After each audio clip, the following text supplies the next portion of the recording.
This video is going to demonstrate a take-home hip, groin, and low back flexibility and mobility program. The first exercise that we're going to do to wake the glutes up, we're going to sit back, line up a little bit wider than a normal glute bridge, and angle the hips in. So with my hips angled in, I'm laying flat across the ground, and I'm going to bridge up, lock the hips out, and control it on the way back down. Same thing, angled in, bridge up, lock it out, and control it down. From there, I'm going to bring my feet in a little bit closer, and I'm going to angle the hips out.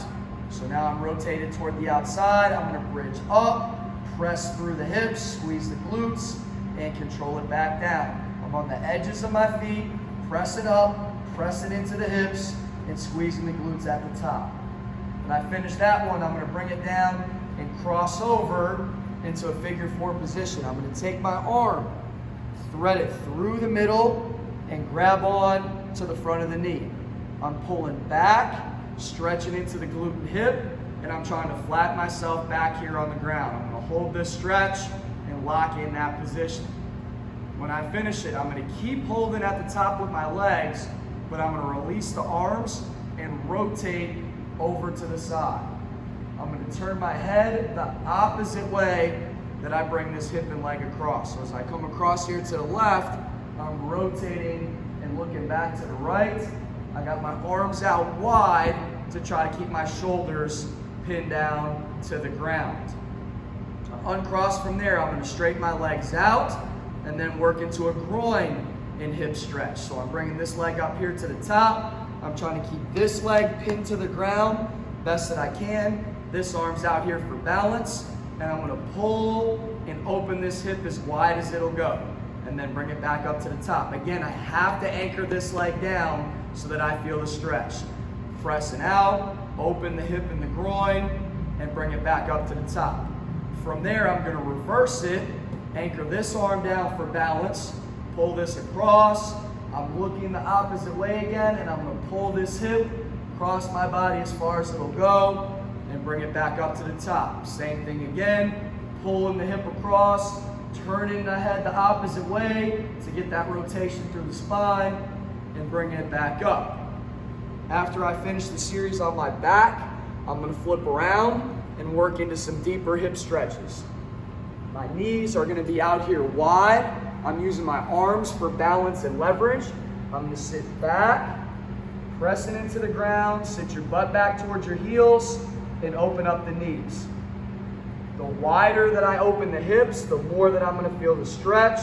Again, I'm sitting back, press deep into it with the hands, deep stretch through the hips. When I come back forward, I'm trying to lock my hips all the way out forward to reset before I rock back into the next rep. After I finish down the middle, I can work the stretch to the sides. So now I'm pinned here on this leg, but I'm going to fold this one out here across.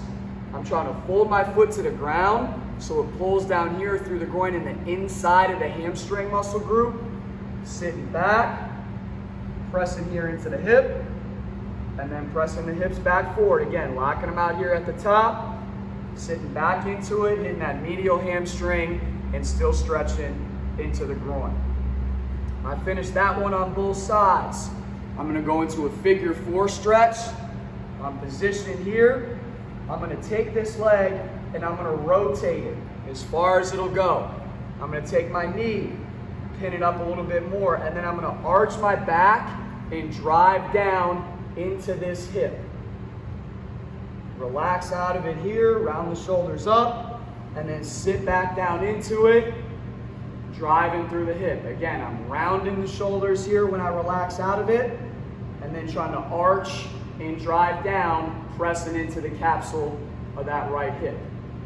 After I finish that stretch, I can back up into it, into more of a figure four stretch. And there's a couple different ways I can work this one. I can work it down here to the front,